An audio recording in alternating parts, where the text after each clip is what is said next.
Thank you all very much, for coming back. Council, are we ready with this afternoon's witness? If we are, we may proceed to bring him in, please. Good afternoon, Mr. Chair and Commissioners. We are ready to proceed with the witness for this afternoon. Kindly bring in the witness, please.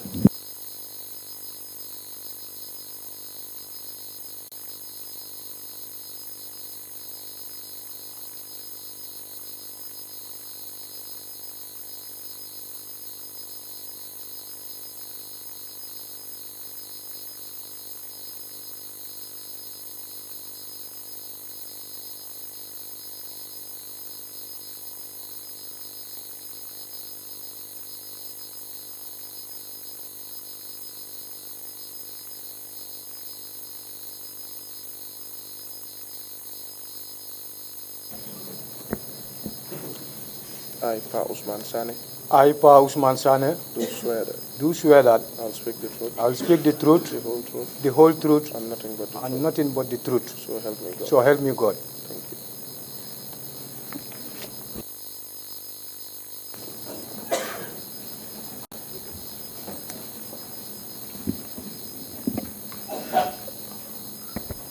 Good afternoon, Mr. Sane. Good afternoon. Welcome to the TRRC.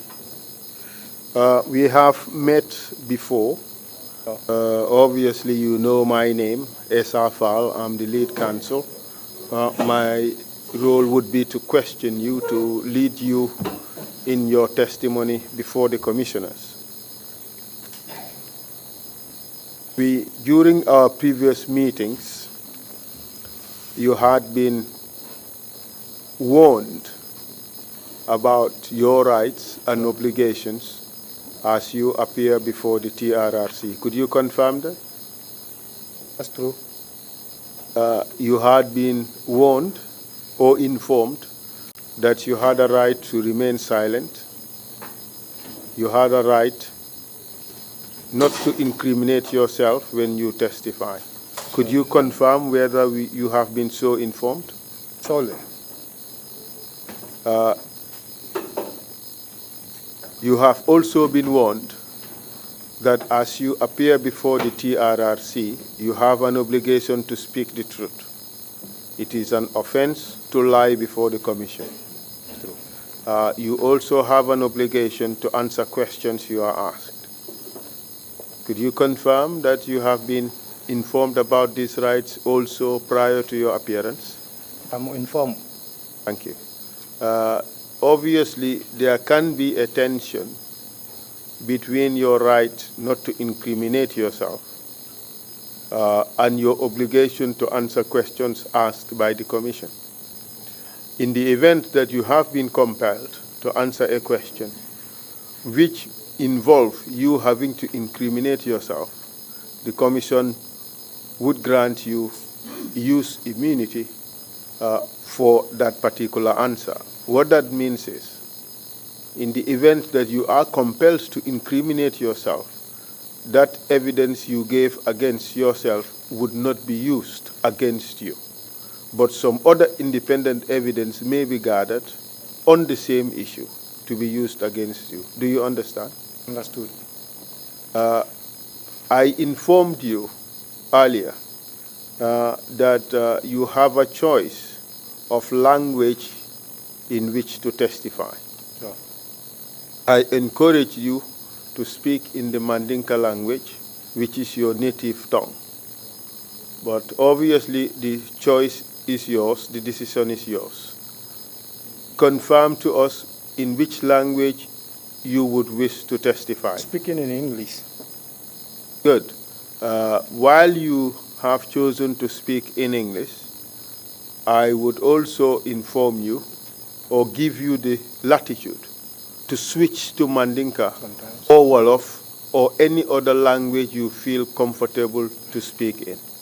You understand? I'll do so. Good. And just once again, you are expected to speak the truth and nothing but the truth.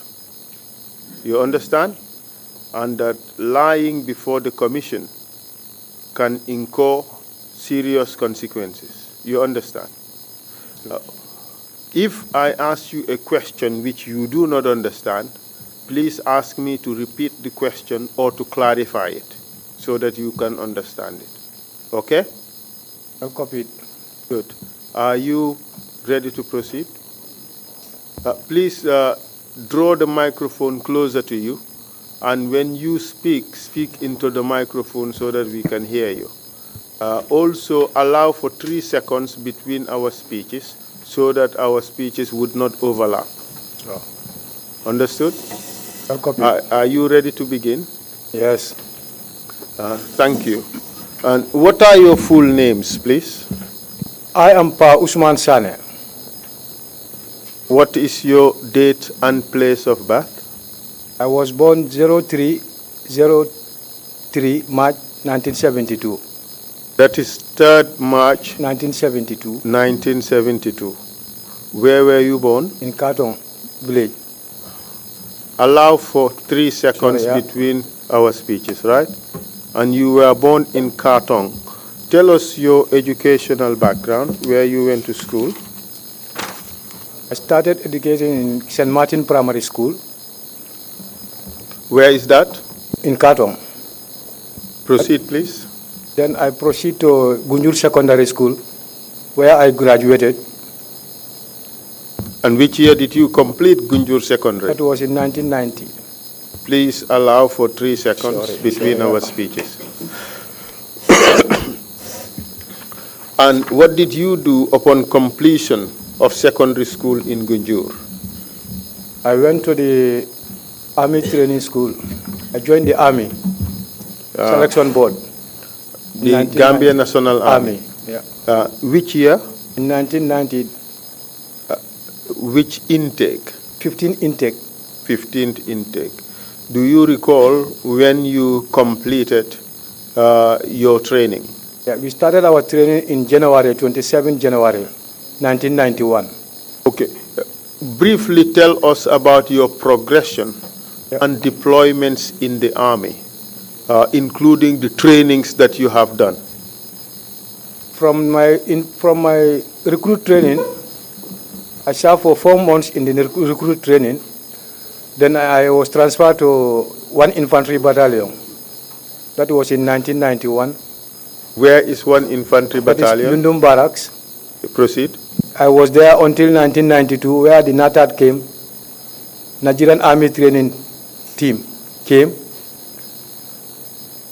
Then I was selected to be part of the Gambia Armed Forces football team. There I was there for 2 years, up to 1994. Let's proceed. In 1994, then the coup took place. That was July 22nd. And tell us where you were based at that time. July 22nd, I was then at the football training school at Fajara Barracks. Then the delay for the 22nd, for the July 22nd, we all converged back to the Yundum, and we were assigned to go to Fajara Barracks. Okay, we would come back to that. Okay. Well, basically, the substance of your testimony would start from July 22nd. But in the meantime, tell us about your progression, your promotions and deployments in the Army, including the trainings you have done up to the time of your arrest. Then I was a lance corporal in 94. Then I was transferred. 94, I was a lance corporal. In 1996, after the Farafenni attack, I was transferred to Farafenni. 98, I was deployed to Guinea-Bissau for a peacekeeping mission under the banner of ECOMOG. For how long did you serve in Bissau? For 4 months, and the mission was elapsed. Who was your commanding officer in Bissau? That was Ndur Cham, Lieutenant Colonel Ndur Cham. Okay. And upon your return from Guinea-Bissau, what did you do? Yeah, I remained back to Farafenni. You were deployed back to Farafenni. Okay. And for how long? For 2 years. That was in 99. In 2000, I was promoted to a corporal. Then I was lucky to go to Libya for a commando, parachuting, and special force training. Proceed, please. In 2000. When did you return? That was in 2001. In 2001, I was transferred back to Farafenni. 2003, I was transferred back to Yundum Barracks again. Proceed. For how long were you in Yundum Barracks? I remained at Yundum Barracks for up to 2006. And then what happened in 2006? Then I was lucky enough to go to Darfur again for 6 months. Peacekeeping? Peacekeeping mission. Then I was back. Gamkoi, which Gamkoi? Gamkoi 3. Gamkoi 3. Yeah. Okay. Then I came back and I was posted back to Yundum. Which year was that? Which year? That was 2006-07. I was at Yundum. 2006-07. Yeah. Which? 2006. Okay, thank you. End of 2006, we are back. I was posted to Yundum again. 2009, I was selected to go for the SAD under the police banner, UN, CIPOL trial. Then 2011, I was sent to Estimo for the civil police mission in Timor-Leste. And what special functions, if any, were you assigned in East Timor? At the beginning, I served as an operation officer. Later, I was proceeded to be a close protection officer to the SRSG. What's the name of the SRSG at the time? Amir Haq. Amir Haq, would he be from Pakistan? No, he's from Bangladesh, I believe. Bangladesh. Wonderful. Okay. And when did you return? I returned in 2012. 2012. Yeah. And what did you do after that? After 2012, I was posted back to Yunu. Then later, I was posted to Katong, my native town, and where I was performing a quota guard, the present CDS, that's Masana Kinte. There, my transfer came to effect. Transfer to where? To State Guard. As in which unit of the State Guard? I was transferred there first. When I was going there, I was acting as a trainer of the trainee on the bodyguard, CPU, BG. Yes. You are a trainer of trainers. Yeah. All right. As a bodyguard. And then? After completing that training, I was called by General Sol Baji that I'm transferred to patrol team. And does the patrol team have any other name that you know of? Yes. What's the other name? The Junglers. The Junglers. Yes. And for how long did you remain with the patrol team? From 2013 up to the impasse. Up to the impasse. So. That's right. And what was your rank at the time of the impasse? I was a warrant officer class 1. Class 1. Okay. Thank you very much for giving us that resume. Now let's talk about your move from Fajara Barracks, July 22nd. And then we proceed. We would then discuss November 11, 1994, some of the events that happened and how you are linked with those events. Sure. And thereafter, we would discuss your activities with the Junglers. And you would notice we have given you information about the allegations that have been made against you as a jungler. Sure. And the allegations include your your participation in the arrest of Ndur Cham, the killing of Baba Job, the killing or unlawful killing of Tumani Jallo and Abdullah Gay, your role in the killing of Mahmoud Sise and Ibu Job, Sure. Your role in the torture of Captain Abdullah Job and Lieutenant Colonel Sajo Jaju, alias Hitler, Sure. and also the allegations against you regarding the torture of Bakausu, Fofana, and others. So, can you confirm for the record that you have been given warnings about these allegations? Yes. I was warned. Thank you. And you have signed the necessary papers acknowledging that you have been warned about these allegations. I was warned. Thank you very much. So now let's proceed with the July 22nd events. And very briefly. Sure. Thank you. In July 22nd, I was at home preparing to go for the training. I was called upon to come and report to Yundum Barracks. Do you recall who called you? That was Van, Yaya Jammeh, the former Yaya player from Kololi. Yaya Jammeh, the football player? Football, the captain. Not Yaya Jammeh who became the chairman? President, no. Wait for the question. Sure. Huh? All right, proceed. I was called by Yaya Jammeh, that's the footballer, to come to Yundum Barracks and wait for the further instructions. That I did. I came and I met the soldiers who were withdrawing their weapons, preparing to go to Fajara Barracks and State House. I was part of the soldiers who were going to Fajara Barracks. Under whose command? under the command of Sana Sabali and Sadib Haidara. Sit, please. And we moved up to the training school side. At what time of the day? This was during the morning time. At around what time? Around 8. 8 in the morning, or the yeah. evening? 8 in the Proceed, morning. please. Yeah. Then we converged at the training school, behind the training school, and we started deploying ourselves towards inside the barracks. So we took over the barracks, and we met some of the soldiers, the gendarmerie officers. We gathered them together at one hall. Then we transported them to the Yundum barracks.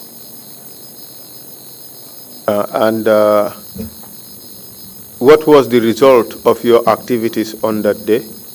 I was a rifleman. The question is, what was the consequences of the activities of the Gambian military on that particular day? What did they achieve that day? We want to overthrow the regime of the former president, that is Sadauda Kairaba Jawara. Did they succeed in doing that? We succeed fully. And upon completion of that activity, what did you do? From there, after 2 days, we reported back to Yundum. That's where I stationed. And did you continue to remain in the football team, or what happened? No, the football was already finished. Now we are infantry soldiers now. We remain back to Yundum barracks. And we continue our normal routine. So which unit or what function were you given at that time in Yundum barracks? I was an infantryman, then transferred to be an RP, regimental police. And what were your duties as a member of the regimental police? Our role is to orders and discipline of the soldiers responsible for detainees. And what functions did you carry out at the time? At the time, I was a duty RP. I remained as an RP. Do you remember the events of November 10 and 11, 1994? During the November 11, I was part of the parade, those going for the parade, for the Remembrance Parade. Yeah.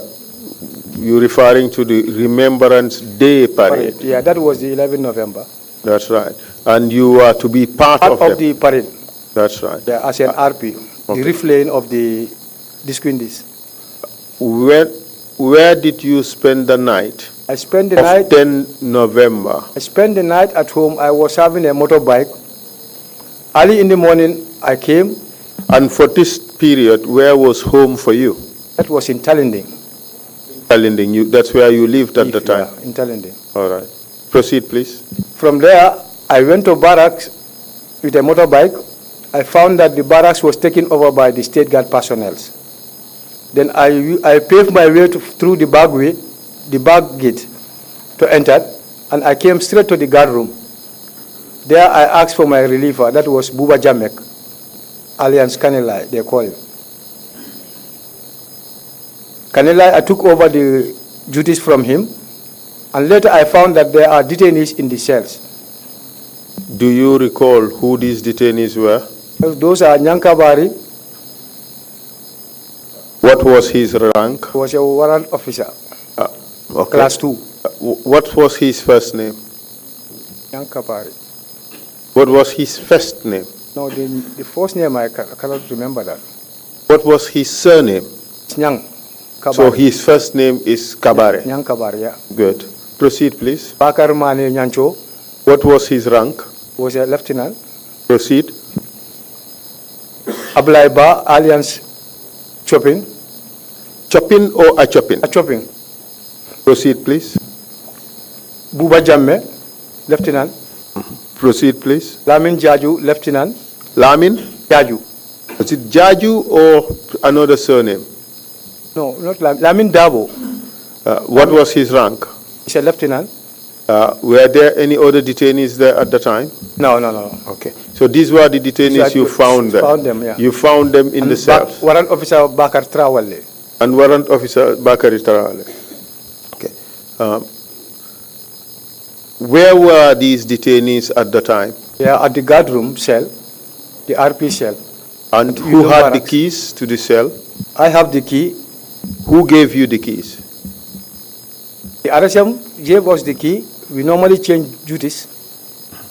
During your tour of duty, you are highly responsible of the keys.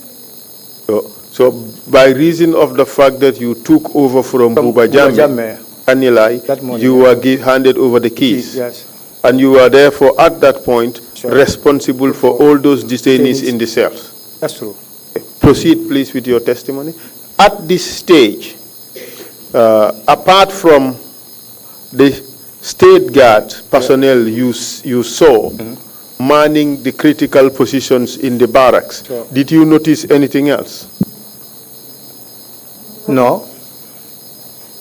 Okay, what happened after the detainees were handed over to you? I went inside and confirmed those who were inside. From there, I came back. In 1 hour time, the silence came in.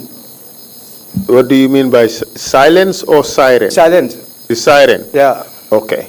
All right, that is the alarm. Alarm, yeah. Suggesting that a particular group was coming.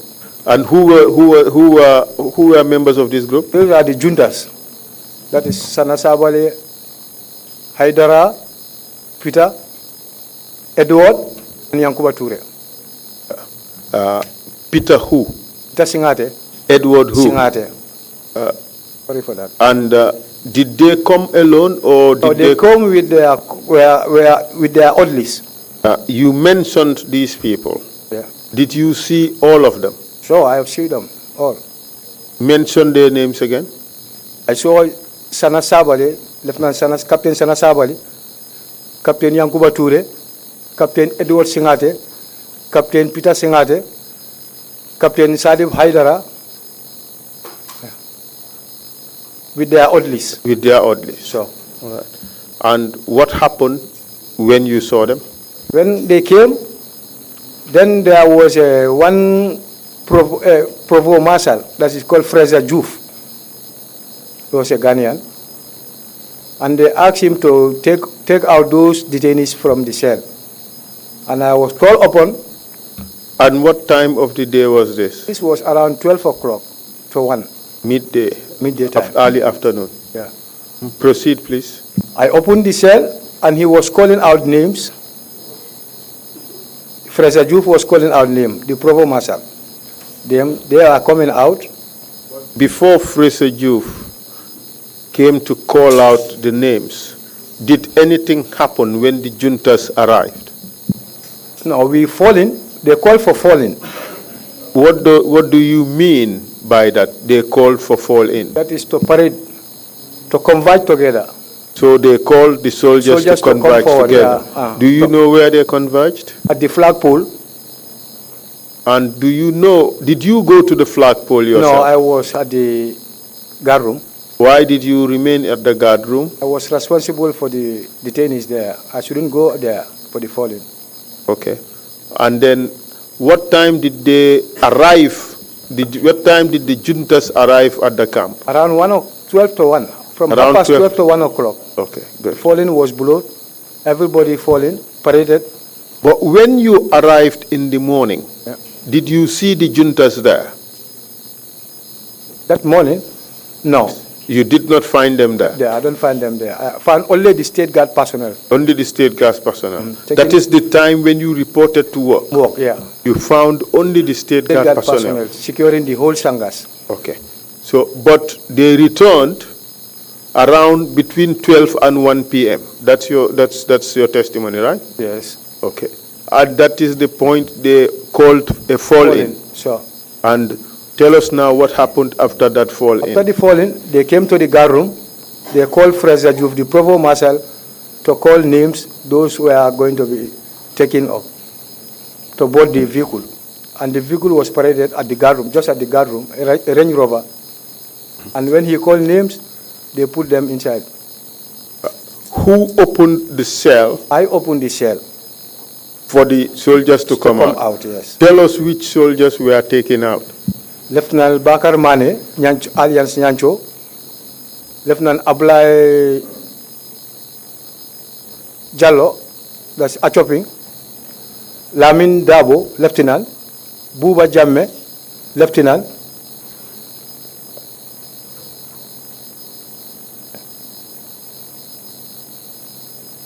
I believe, if my memory serves me well,